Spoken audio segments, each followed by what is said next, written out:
Assalamualaikum warahmatullahi wabarakatuh. Perkenalkan, nama saya Nadia Kudin Fisabila dari kelas AK 601. Dan di sini saya akan presentasi membahas tentang akibat hukum dan sanksi pidana bagi pelaku usaha yang melakukan peniruan merek dagang. Jadi merek dagang itu merupakan identitas yang digunakan untuk membedakan suatu barang atau jasa dengan produk milik pihak lain. Nah, selain sebagai identitas, merek juga memiliki nilai ekonomi karena berkaitan dengan kualitas, reputasi, dan kepercayaan konsumen. Nah, namun dalam praktek bisnis masih ditemukan pelaku usaha yang melakukan peniruan merek untuk memperoleh keuntungan secara tidak sah. Nah, jadi banyak para bisnis, para pelaku usaha yang melakukan meniru merek orang lain biar meraih keuntungan, padahal itu tidak sah karena dia jiplak ngambil merek dari lain.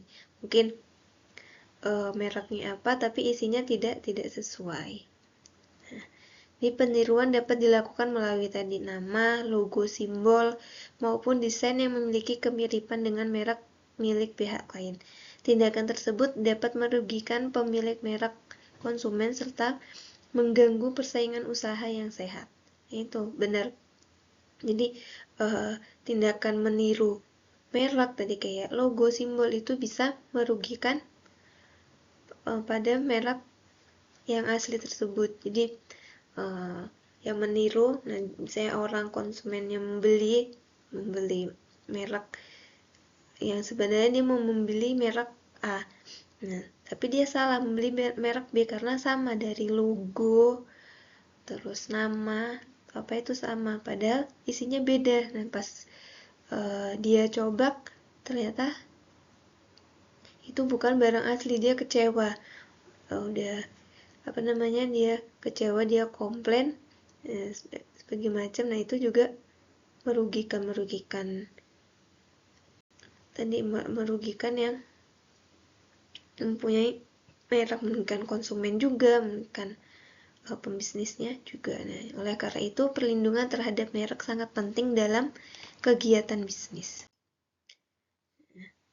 Jadi ini untuk pengertian peniruan merek dagang. Nah, jadi peniruan merek dagang adalah tindakan menggunakan merek yang sama atau memiliki persamaan pada pokoknya dengan merek milik pihak lain yang telah terdaftar tanpa izin pemiliknya. Nah, tujuan peniruan biasanya untuk memperoleh keuntungan dengan memanfaatkan popularitas dan reputasi merek yang sudah dikenal masyarakat. Nah, jadi contohnya tadi penggunaan nama mungkin, atau misalnya yang namanya sunscreen Azarin diubah jadi Azaran. Nah, seperti itu mungkin. Terus logo atau kemasan yang menyerupai merek terkenal sehingga konsumen dapat mengira produk tersebut merupakan produk asli. Ini untuk akibat hukum peniruan merek. Peniruan merek dagang dapat menimbulkan beberapa akibat hukum. Yang pertama ada gugatan perdata, yang kedua penghapusan dan pembatalan merek, dan yang ketiga merugikan reputasi dan bisnis. Nah, untuk gugatan perdata yaitu bisa diganti rugi, terus penghentian penggunaan merek, di stop peluncuran merek tersebut, terus penarikan produk dari peredaran, nggak boleh beredar memperjualbelikan lagi. Terus yang kedua ada penghapusan dan pembatalan merek. Itu merek yang didaftarkan dengan itikat tidak baik atau memiliki persamaan dengan merek terdaftar dapat dibatalkan melalui putusan pengadilan. Nah, ini bisa dibawa melalui jalur hukum. Yang ketiga, kerugian reputasi dan bisnis. Yang pertama bisa menurunkan kepercayaan konsumen. Tadi konsumen udah jadinya kecewa, merasa dirugikan, merasa ditipu kok kualitasnya menurun, jelek. Nah, itu bisa merugikan. Kemudian yang kedua, menurunkan nilai ekonomi merek pemilik yang sah. Nah, untuk sanksi pidananya berdasarkan Undang-Undang Nomor 20 Tahun 2016 tentang merek dan indikasi geografis, pelaku usaha yang menggunakan merek yang sama atau memiliki persamaan pada pokoknya dengan merek terdaftar milik pihak lain tanpa hak dapat dikenakan sanksi pidana. Itu sanksinya berupa pidana penjara, bisa masuk ke dalam penjara, terus denda, kemudian penyitaan dan pemusnahan barang hasil pelanggaran. Nah, jadi pemberian saksi itu bertujuan memberikan efek jera kepada pelaku dan melindungi hak pemilik merek yang sah. Jadinya biar nggak semena-mena. Untuk upaya pencegahannya yaitu yang pertama bisa mendaftarkan merek secara resmi kepada Direktorat Jenderal Kekayaan Intelektual atau DJKI. Itu bisa biar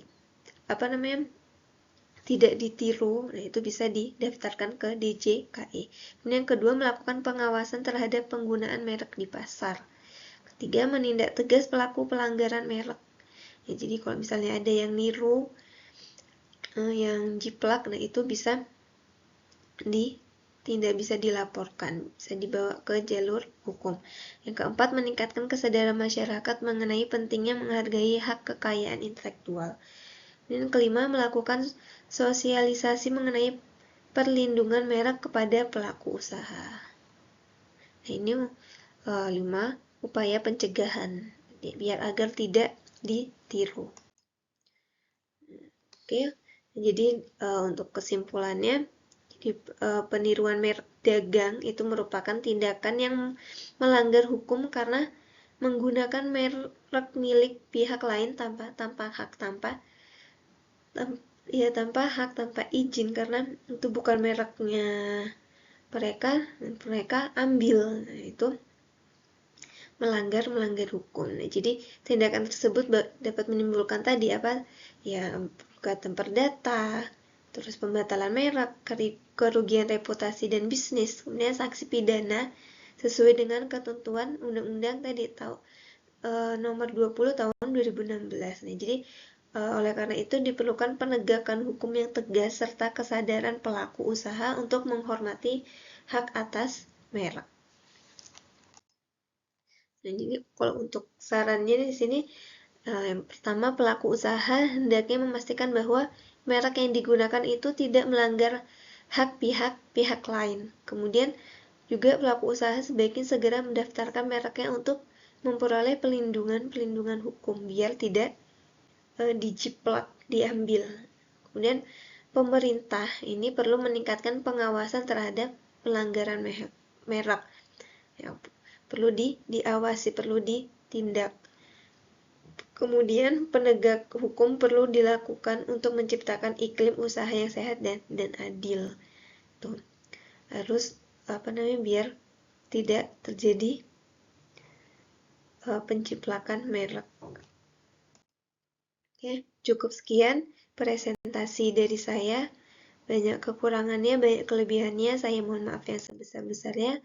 Wassalamualaikum warahmatullahi wabarakatuh.